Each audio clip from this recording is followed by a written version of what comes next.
Hi, it's Mike DelSignore, Massachusetts OUI lawyer. In today's video, I want to talk about what happens if you were arrested for OUI and the case is going to be heard in the Newburyport District Court. So if your case is going to be heard in the Newburyport District Court, that's part of Essex County. As a Massachusetts OUI lawyer and somebody that has handled these cases for years, what I like, my style, my philosophies, I give everyone straightforward information, the best advice you can have.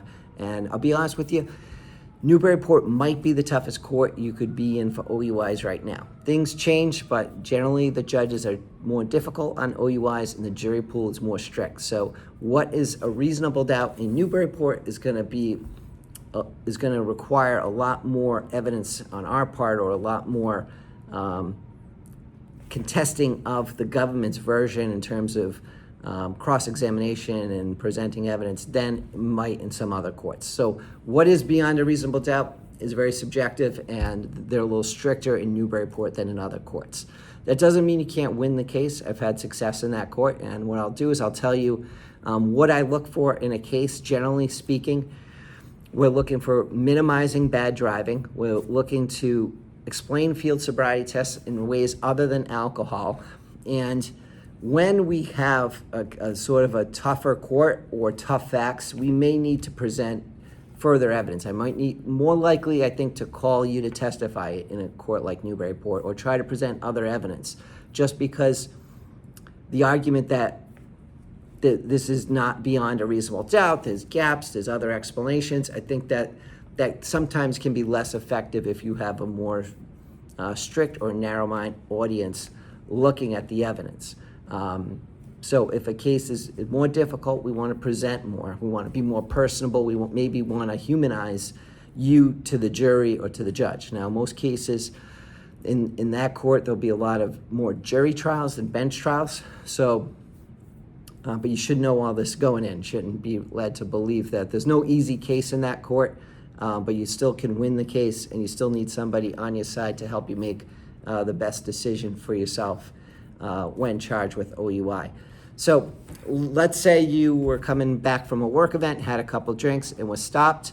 You know, that's a case where we'll try to minimize any bad driving. Explain why the field test may not be accurate. Maybe you had high heels on, you were nervous, you were coming, you didn't understand the test, but you were polite, cooperative, respectful in booking, and maybe you were out with your husband or coworker. This is a case where we can very well win the case, prove that you're not guilty, but we might want to present evidence of what you do for work, what else is going on in your life, things like that, to give a fuller picture of who you are as a person.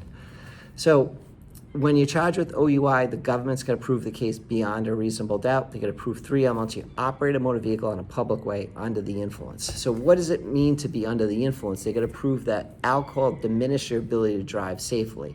So they don't have to prove you're falling down drunk, but they do have to prove that it had an impact on your ability to drive safely.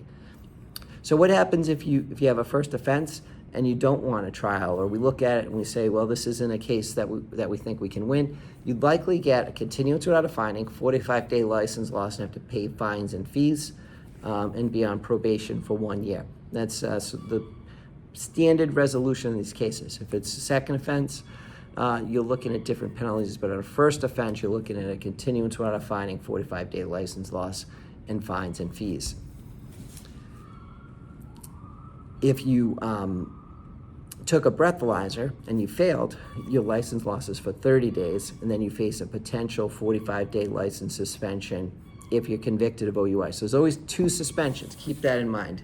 The refusal suspension, 6 months. If you lost the case, it's likely going to be 45 days additional. Often your 46 months will the 45 will be tacked on to the 6 months. But when you take a breathalyzer and it's over 0.08, you have 2 suspension periods. One, the 30 days, you could get your license back and be suspended for another 45 days. Some cases, if it's clear that this is a resolution, I'll let my clients know if you plea right away, there's a shorter license suspension. So if you accept a plea within the 30 days, however many days are left on the 30 are erased or forgiven, and you just have 45 days from there on. So it does help to be decisive about these. Often there's video evidence. Now, most courts, it takes a long time to get the video evidence, but they're quick there.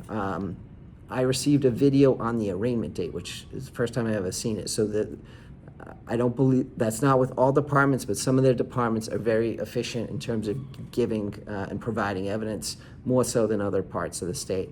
So if you have questions, you want to know what the best decision for yourself on your case when you're arrested out of Newburyport, call, text anytime, 781-686-5924. My name is Mike DelSignore, here to help you. My passion's helping people charged with OUI cases, been doing this for over 20 years.